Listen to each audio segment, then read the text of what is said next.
Hello students, आप सभी का स्वागत है। आज देखिए मैं स्टार्ट कर रहा हूं जो चैप्टर 13 की विविध प्रश्नावली है उसका पार्ट 2 वीडियो। और कोशिश करूंगा शायद सारे क्वेश्चन जितने भी सिलेक्टेड हैं इसी वीडियो में आपको बता दिए जाएं। तो देखिए जो मैंने सबसे पहले क्वेश्चन लिखा है, एक फलन आपको दिया गया है sine x plus cos x बटे sine x minus cos x. अब ये अंश बटे हर के रूप में क्वेश्चन है, इसका मतलब ये तो भागफल नियम से ही हमें सॉल्व करना पड़ेगा। चलिए मैं इसको भागफल नियम से आपको सॉल्व करके दिखाता हूं। आपको देखिए ये लाइन तो हर क्वेश्चन में लिखनी ही है, दोनों पक्षों का x के सापेक्ष अवकलन करने पर। जब भी आप देखिए अवकलन का क्वेश्चन करेंगे आपको ये लाइन हमेशा लिखनी है, दोनों पक्षों का x के सापेक्ष अवकलन करने पर। तो d upon d x f x, यानी कि x के सापेक्ष एफ एक्स का अवकलन। अब अंश बटे हर का नियम क्या होता है? पहले देखिए हम हर को ऐसे ही लिखते हैं, ये देखिए हमने हर को ऐसे ही लिखा, अंश का अवकलज। चलिए इतना मैंने कंप्लीट किया, पहले हर को ऐसे ही लिखा, अंश का अवकलज माइनस, अब अंश को ऐसे ही लिखा,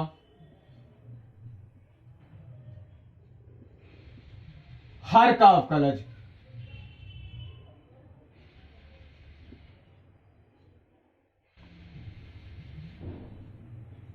बटे हर का वर्ग।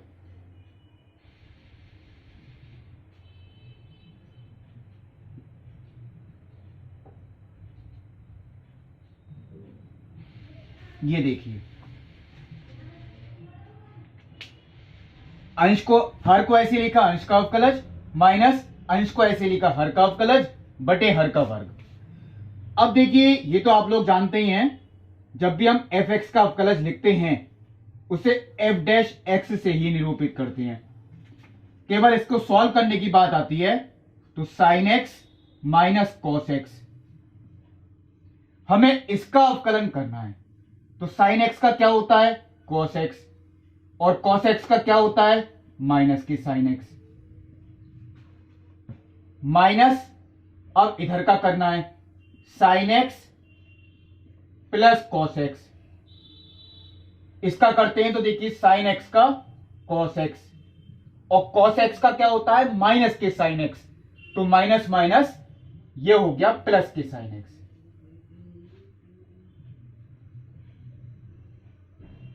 बटे हर का वर्ग।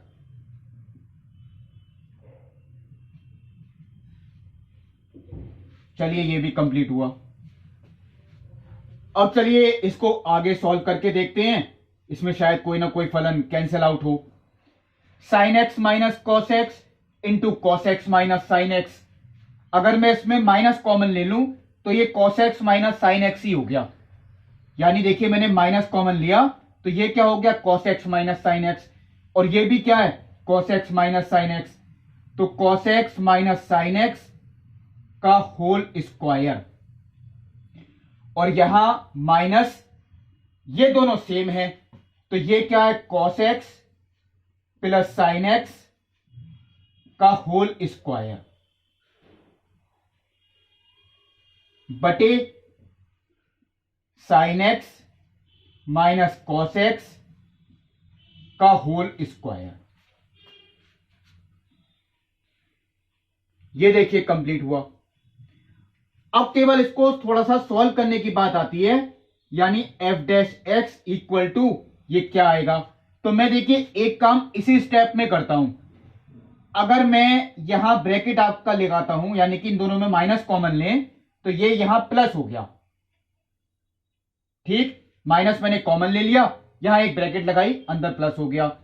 तो ये जब हम सॉल्व करेंगे a माइनस बी का होल स्क्वायर और a प्लस बी का होल स्क्वायर, तो वो हमारा जो सॉल्व हो क्या आएगा? देखिए a square plus b square minus के 2ab, a square plus b square minus के 2ab, और यहां पे आता है a प्लस बी का होल स्क्वायर, यानी कि a square plus b square plus के 2ab।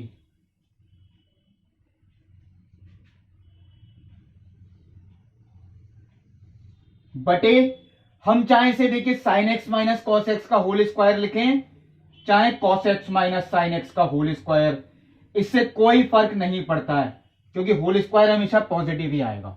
आप चाहे a माइनस बी का होल स्क्वायर लिखें, चाहे b माइनस ए का होल स्क्वायर, देखिए बदलने की कोई जरूरत नहीं थी, केवल मैंने आपको ये हिंट दी थी, इससे कोई फर्क नहीं पड़ता है। अब देखिए इसमें ये वाला पद आपका कैंसिल आउट हो गया, इसका मान कितना होता है 1, इसका मान कितना होता है 1, 1 और 1 ये कितना हो गया 2, यानी माइनस के 2 बटे cos x minus sine x का होल स्क्वायर, ये आपका आंसर हुआ। यानी इस फलन का जो अवकलज है वो आपका ये आता है। लेकिन देखिए कभी कभी ऐसा होता है, हमसे ये कहते हैं कि इसका मान एफ एक्स के पदों में निकालिए, इसका मान किसके पदों में निकालिए, एफ एक्स के पदों में। तो हम इसको यहीं से कंटिन्यू करते, यहां इसके होल स्क्वायर ओपन नहीं करते। देखिए मैं स्टेप पर टिक लगाता हूं, यहां पर हम इसको आगे ये ना लिख के किस तरीके से लिख के दिखाते, इसका मान आपका एफ एक्स के पदों में ही आता। कैसे, चलिए मैं आपको बताता हूं। मैं यहां देखिए या करके लिख देता हूं, या F dash X equal to, यानी इसके जो बाद वाला स्टेप है वो देखिए ये है। कैसे, माइनस मैंने बाहर ही लगा रहने दिया, पहले मैं देखिए ब्रैकेट अप्लाई कर रहा हूं, मैं इनको सेपरेट कर रहा हूं, ये फलन और बटे में ये, प्लस ये फलन बटे में ये, तो ये बटे ये तो सेम है। मैंने अभी देखिए आपसे यही बात कही थी, हम चाहे इसे sign x minus cos x का होल स्क्वायर लिखें, चाहे cos x minus sine x का होल स्क्वायर, बात तो एक ही है। तो ये बटे ये तो कैंसिल आउट हो गया, इसका मान कितना आ गया 1, plus cos x plus sine x बटे sine x minus cos x, इसका होल स्क्वायर। ये चलिए मैं आपके सामने यहां लिख देता हूं, क्योंकि दोनों होल स्क्वायर हैं, तो इसका मतलब ये पूरे का होल स्क्वायर हो गया, cos x plus sine x बटे sine x minus cos x का होल स्क्वायर।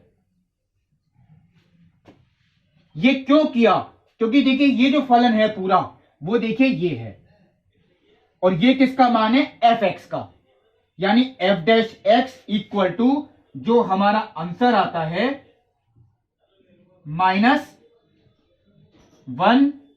और माइनस से ही मैंने गुणा कर दिया, ये हो गया देखिए एफ एक्स का होल स्क्वायर।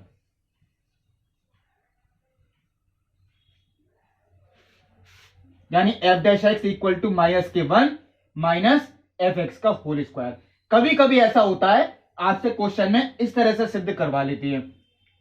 तो देखिए हम इसके बाद ये स्टेप भी कर सकते हैं, ये आंसर ठीक है, और इसके बाद हम कंटिन्यू करें तो ऐसे भी कर सकते हैं, ये आंसर भी बिल्कुल ठीक है।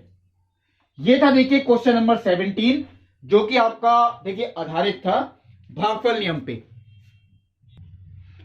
अब देखिए क्वेश्चन नंबर 24 लिखा मैंने, एक फलन आपको दिया गया है a x square plus sine x और गुणा में p plus q cos x,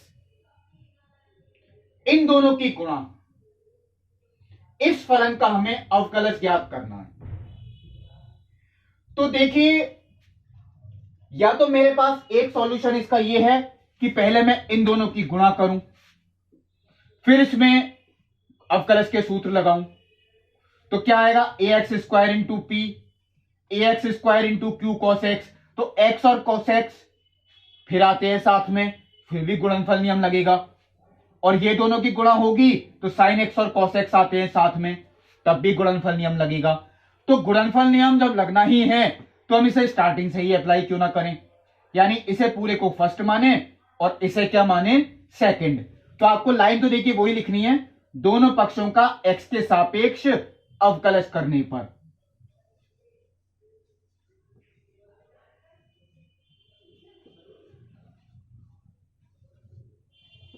क्या नियम?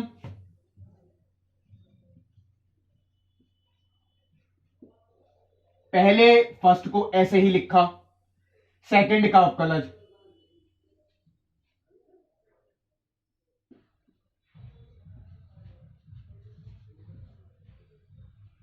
प्लस अब की बार सेकंड को ऐसे ही लिखा, फर्स्ट का अवकलज।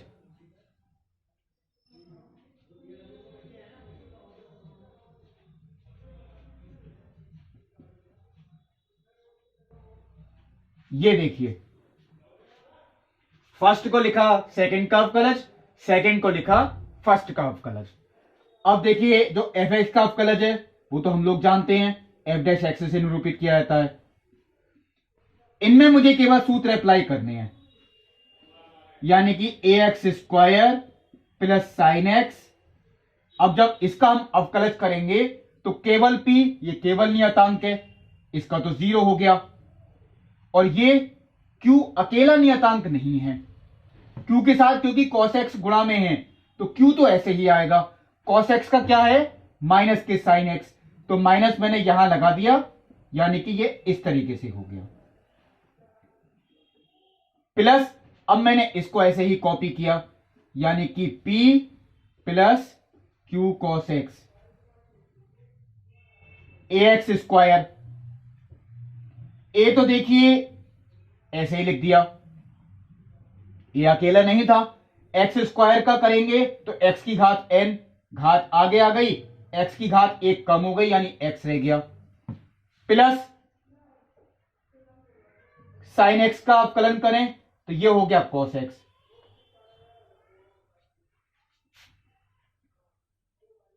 ये भी आ गया। देखिए अब मुझे देखिए केवल ये चीज देखनी है, या तो मैं इसी को ऐसे ही छोड़ दूं, ये बिल्कुल ठीक है आंसर, और नहीं तो अगर ये सॉल्व हो सकता है, शायद हो सकता है कोई पद कैंसिल हो या किसी का सूत्र बने, तो इसके लिए मुझे पहले इनकी गुणा करनी पड़ेगी। 0 से तो कोई फर्क नहीं पड़ेगा, चलिए 0 मैंने यहां हटा दिया।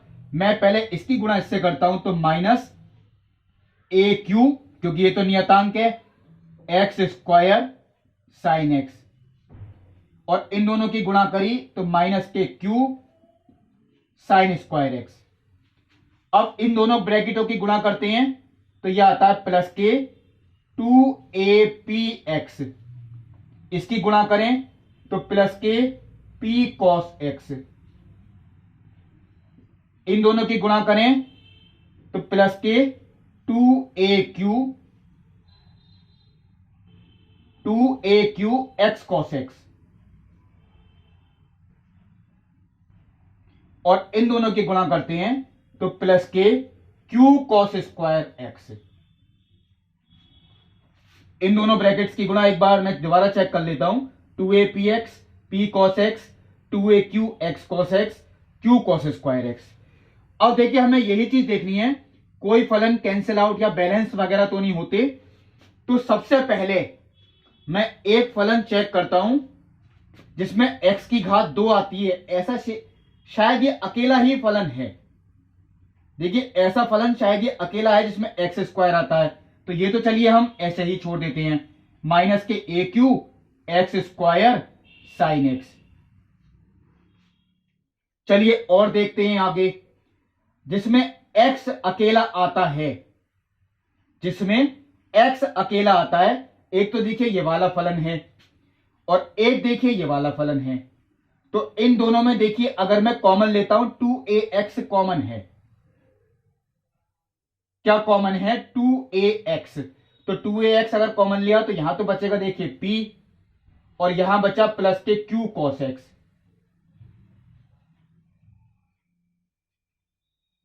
चलिए ये भी ठीक हो गया। अब क्या आता है?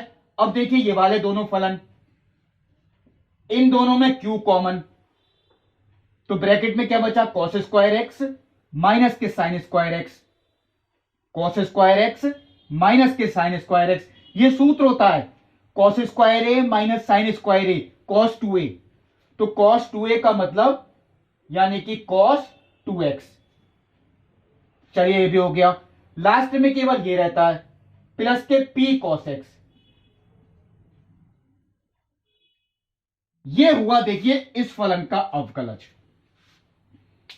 जो कि मैंने गुणनफल नियम पे आधारित था, आपको कंप्लीट करके दिखाया। तो देखिए मैंने आपको रिवीजन के लिए इस पार्ट में बताए, एक गुणनफल नियम भी बताया, भागफल नियम भी, लेकिन आपको मैंने पिछले वीडियो में ये बात बताई थी, एक नया नियम है जिसके क्वेश्चंस इसमें दिए हुए हैं, और वो है श्रृंखला नियम यानी कि चेन रूल। वो आपको देखिए 12th में पढ़ना है, लेकिन इन्होंने इस प्रश्नावली में भी उसके क्वेश्चन दिए हैं। तो चलिए अब मैं उसी के स्टार्ट करता हूं जो मैंने बीच में नहीं भी कराई थी अभी। अब देखिए मैंने आपके सामने बोर्ड पर 3 क्वेश्चंस लिखे जो कि श्रृंखला नियम पे आधारित हैं। यानी एक फलन देखिए आपको दिया गया है 12 क्वेश्चन में ax प्लस बी, लेकिन इस फलन की भी घात n है। फलन की भी घात क्या है? n। यहां भी देखिए फलन तो था sin x, लेकिन फलन की भी घात n है, और यहां क्या है? sin x प्लस a, यानी जो यहां कोण है वो केवल x नहीं है, एक फलन के रूप में है, जैसे sin x प्लस a या cos 2x प्लस 3, कुछ भी हो सकता है। अब इनका कैसे अवकलज करें, और यही जब हम करेंगे तो वो श्रृंखला नियम की सहायता यानी कि चेन रूल जो होता है उसकी सहायता से हम करेंगे। चलिए मैं आपको यहां से स्टार्ट करता हूं। जो हम यहां लाइन लिखेंगे दोनों पक्षों का x के सापेक्ष अवकलज करने पर, यानी कि d upon d x f x.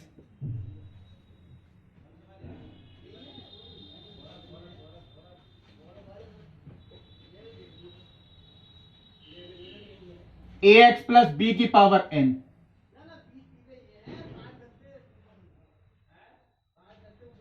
ठीक है, अभी तो देखिए मैंने ये ऐसे ही लिखा रहने दिया, जैसे हम लिखते आए हैं बिल्कुल वैसे ही हमने लिखा रहने दिया। अब देखिए इसका हम आगे कैसे करें, यानी कि ए एक्स प्लस बी की होल पावर n, इस फलन का जो हमें अवकलज करना है तो हम आगे किस प्रकार करें। तो अगर हम, आप लोग सोचेंगे कि इसमें सूत्र लग सकता है x की घात n का, बिल्कुल ठीक है, इसमें लगेगा सूत्र x की घात n वाला, लेकिन यहां केवल x नहीं है, यहां एक फलन है उसकी घात n है। तो अगर हम पहले इस पूरे फलन को x माने, इस पूरे फलन को क्या माने, देखिए x, तो x की घात n, ध्यान से देखें ये पूरे को क्या माना मैंने, x की घात n, इसका अवकलन क्या होता है n x की घात n माइनस 1। आप लोग देखें यही करेंगे, x की घात n का क्या होगा, n x की घात n माइनस 1। लेकिन अगर केवल इतना छोड़ेंगे वो गलत है, क्योंकि हमने इसे x माना है, ये x है नहीं। अब हमें गुणा में इसका भी अवकलज करना है, किसका, ax प्लस बी का, यानी कि derivative of ax plus B. अब आप लोग ये कहेंगे जब यहां केवल x होता है तो हमने सूत्र अप्लाई कर दिया, फिर यहां हम x का अलग से क्यों नहीं करके दिखाते, यानी कि d अपॉन डी एक्स हम x का भी करें, तो x का तो देखिए कितना होगा, 1 होगा, और 1 की गुणा हम किसी से करें कोई फर्क पड़ेगा नहीं, लेकिन इसका 1 नहीं होगा। ठीक है, n x की घात n माइनस 1 ये तो आ ही गया, लेकिन ब्रैकेट में हमने जिसे x माना होता है, मैं देखिए अंडरलाइन कर रहा हूं, हमें उसका भी अवकलन गुणा में करना है। अब देखिए आगे क्या आएगा इसका, n ax प्लस बी की घात n माइनस 1 गुणा, अगर हम इसका अवकलन करें तो ये तो जैसे हम करते आए हैं बिल्कुल वैसे ही करना है। ax, a अकेला तो नहीं है, ये तो ऐसे ही आएगा, x का कितना होगा 1, प्लस b अकेला है और b का कितना होगा 0, तो ये केवल a आता है, और a अगर मैं पहले गुणा में ले लूं तो आंसर हो गया an ax प्लस बी इसकी घात n माइनस 1, ये आंसर हुआ। चलिए मैं आपको फिर बता रहा हूं एक बार, यहां देखिए फलन की घात n है, तो आपको पहले लाइन तो यही लिखनी है। देखिए साइन की पावर n, इसका मतलब यही होता है, कई लोग इसमें कंफ्यूज होते हैं, साइन x की होल पावर n, वो बीच में पावर लिखी जाती है त्रिकोणमितीय पदों में, यानी कि d/dx fx, x की घात n। पहले तो देखिए यही क्वेश्चन हुआ, फलन की घात n, तो इसका अगर हम अवकलन करें n, यहां देखिए मैं लिखना भूल गया था, यह आपका f' हुआ, क्योंकि जो fx का अवकलज होता है वो हम किससे निरूपित करते हैं, f' से। अब पहले तो देखिए यहां मैं यही लिख के दिखाता, यानी कि चलिए मैं पूरा ही लिख रहा हूं, जैसे मैंने ऊपर लिखा था d/dx साइन x की होल पावर n। अब देखिए इसे हम f' से ही निरूपित करते हैं, फलन की घात n यानी x की घात n, तो n x की घात n-1, घात आगे आ गई, इसकी घात एक कम हो गई, यानी n x की घात n-1। लेकिन अगर आप केवल इतना ही छोड़ देंगे तो देखिए ये सही नहीं कहलाएगा। फलन घात का हमने कर दिया, घात आगे आ गई, इसकी घात एक कम हो गई, लेकिन अब हमें जिसे x माना है, देखिए मैंने अंडरलाइन किया, उसका भी अवकलन करना है, यानी कि d/dx हमें अभी sin x का भी अवकलन करना है। यानी कि जो हमारा आंसर आएगा, sin x का अवकलन क्या होता है, cos x। तो चलिए इसे मैंने पहले लिख दिया है, n cos x मैंने पहले लिख दिया, और ये sin की घात कितनी है, n-1, sin की घात n-1x, ये हुआ देखिए आंसर। फिर बता रहा हूं एक बार, ये घात n वाला था श्रृंखला नियम पे आधारित, यानी किसी फलन की घात आपको दे रखी हो तब कैसे करना है, लेकिन यहां किसी त्रिकोणमितीय पद के साथ कोई कोण ऐसा दे रखा है जो पूरा एक फलन है, तो पहले एक लाइन तो आप वही लिखेंगे दोनों पक्षों का x के सापेक्ष अवकलन करने पर, यानी कि d/dx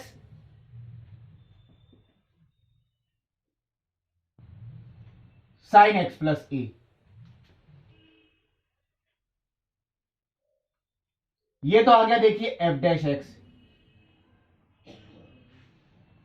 अब हमें sin x प्लस a का करना है, तो देखिए अगर इसे पहले मैं x मानता हूं, जो कोण आपको दे रखा है, अगर मैंने इसे x माना तो sin x का क्या होगा, cos x, ये देखिए मैंने लिख दिया। लेकिन अगर आपने केवल इतना छोड़ दिया वो गलत है, क्योंकि sin का तो आपने कर दिया, अब इस ब्रैकेट का भी अवकलन नहीं किया जिसे हमने x माना था, ये और करना है अभी, यानी कि d/dx x प्लस a। तो ये जो आपका आता है देखिए f', इस ब्रैकेट का अगर मैं करता हूं तो देखिए x का मैंने आपको कई बार बताया है, x का तो हो गया 1, और a वो तो अकेला नियतांक है, इसका हो गया 0, तो 1 प्लस 0 ये तो 1 ही हो गया, इसका मतलब जो आंसर आया वो हो गया cos x प्लस a। ये हुआ देखिए श्रृंखला नियम पे आधारित क्वेश्चंस। अभी और क्वेश्चंस भी हैं, वो भी मैं आपको बता रहा हूं जो श्रृंखला नियम पे आधारित हैं।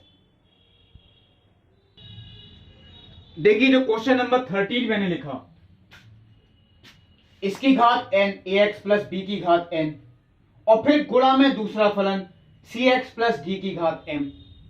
तो दो फलन अगर गुणा में है तो ये बात तो देखिए कंफर्म ही है कि इसमें कौन सा नियम लगेगा, गुणनफल नियम। कौन सा, गुणनफल नियम। वो क्या होता है, देखिए पहले जो आप जानते ही हैं, फर्स्ट को हमने ऐसे ही लिखा, और गुणा में सेकंड का अवकलन, मैं पूरा नहीं लिख के दिखा रहा, आपको सीधा ही करके दिखाता हूं। पहले हमने फर्स्ट को ऐसे लिखा, अब जब हम सेकंड का करेंगे तो ये तो श्रृंखला नियम से होगा, क्योंकि पूरे की घात कितनी है m, तो घात तो देखिए आगे आ गई, cx प्लस d की घात m-1, गुणा देखिए केवल आपने इतना लिख दिया, ये इनकम्प्लीट, हमने x की घात n का किया, n x की घात n-1। अब हमें इस ब्रैकेट का भी करना है, और जब हम इस ब्रैकेट का अवकलन करेंगे तो c इंटू 1, यहां मैं लिख देता हूं ब्रैकेट में c इंटू 1, क्योंकि c अकेला तो था नहीं, प्लस d का कितना हो गया 0। अब ये ठीक है बिल्कुल, पहले फर्स्ट को ऐसे लिखा, सेकंड का अवकलन यह आ गया। अब हमने सेकंड को ऐसे ही लिखा,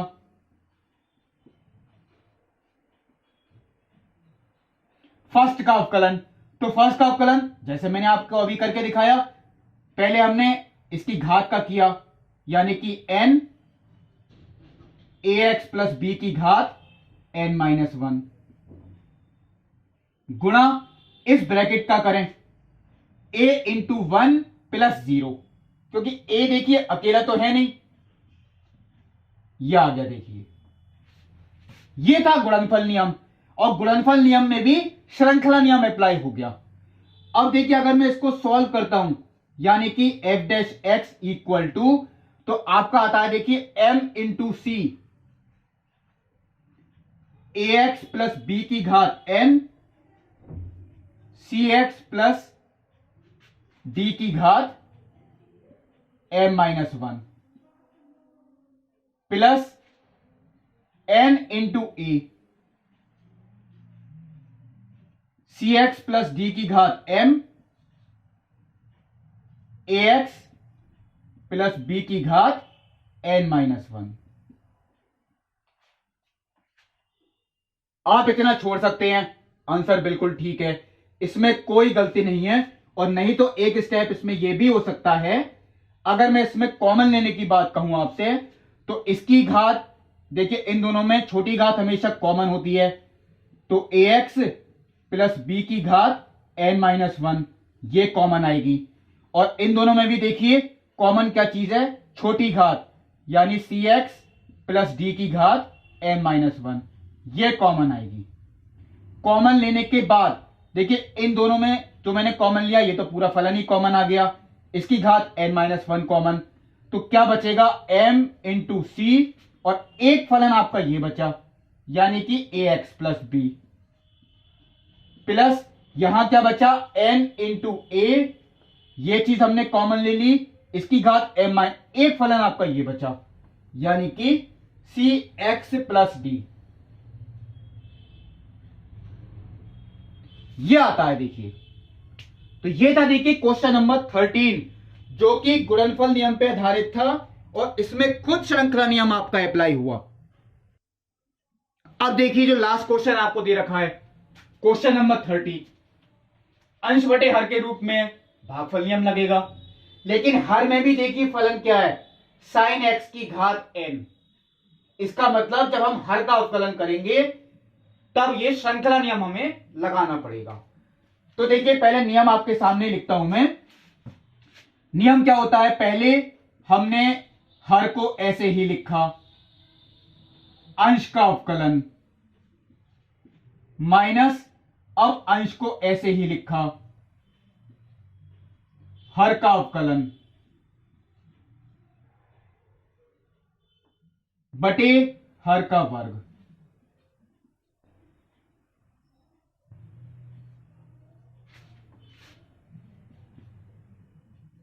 यानी कि f डैश x,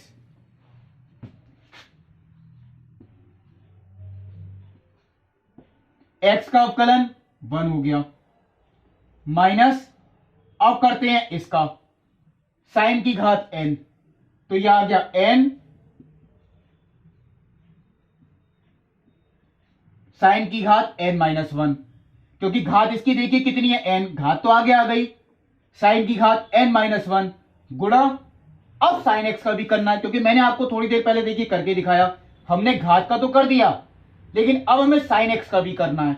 तो साइन एक्स का क्या होता है, वो होता है देखिए कॉस एक्स बटे इसका वर्ग। तो वर्ग में क्या चीज नियम लगेगा, जब घात की घात है इनकी गुणा होती है आपस में, तो साइन की घात कितनी हो गई 2n। चलिए यहां भी मैंने लिख दिया। अब चलिए थोड़ा सा इसको सॉल्व करके देखते हैं कि ये क्या आता है। पहले तो देखिए यही लिखा साइन की घात n, क्योंकि इसकी 1 से मल्टीप्लाई होनी है, माइनस अब मुझे इसकी x से गुणा करनी है, तो n x cos x और साइन की घात कितनी है, n-1 बटे साइन की घात 2n, यानी कि f डैश x। अब इसको सॉल्व करना है, तो इनमें आपको देखिए कुछ ना कुछ कॉमन लगेगा, और वो देखिए घात n-1 ही कॉमन है। क्या कॉमन है, घात n-1, क्योंकि छोटी घात हमेशा कॉमन होती है। तो जब हमने ये चीज कॉमन ली, तो कॉमन लेने का मतलब है भाग में घातें घटती हैं, n में से n-1, तो वो केवल एक साइन x बचा, माइनस nx cos x बटे साइन की घात 2n। अब इसमें केवल एक स्टेप और रहता है, क्योंकि देखिए भाग में घातें घटती हैं, तो जब हम इसको नीचे लेके जाएंगे, इसका मतलब इसे हमें घटा के ही लिखना पड़ेगा, यानी कि sine x minus nx cos x बटे, देखिए इसमें से जब इसे घटाएंगे, क्योंकि भाग में घातें घटती हैं, ये जाके नीचे माइनस की हो जाएगी, तो 2n माइनस n-1, तो 2n माइनस के n और प्लस के 1, यानी साइन की घात कितनी बची, n+1। ये हुआ देखिए क्वेश्चन, जो मैंने आपको बताया भागफल नियम पे ही आधारित था। तो देखिए जितने क्वेश्चंस मुझे आप बताने थे, मुझे श्रृंखला नियम के भी आपको इस वीडियो में बताने थे, वो भी मैंने आपको बता दिए। भागफल नियम, गुणनफल नियम के अंदर भी श्रृंखला नियम अप्लाई हुआ, ये भी मैंने आपको बता दिया। अब देखिए अवकलज चैप्टर आज आपका ये फिनिश होता है। जितने भी क्वेश्चंस थे मैंने आपको इस वीडियो में बता दिए। अगला चैप्टर वो आपको अगले वीडियो में बताया जाएगा। तब तक के लिए नमस्कार।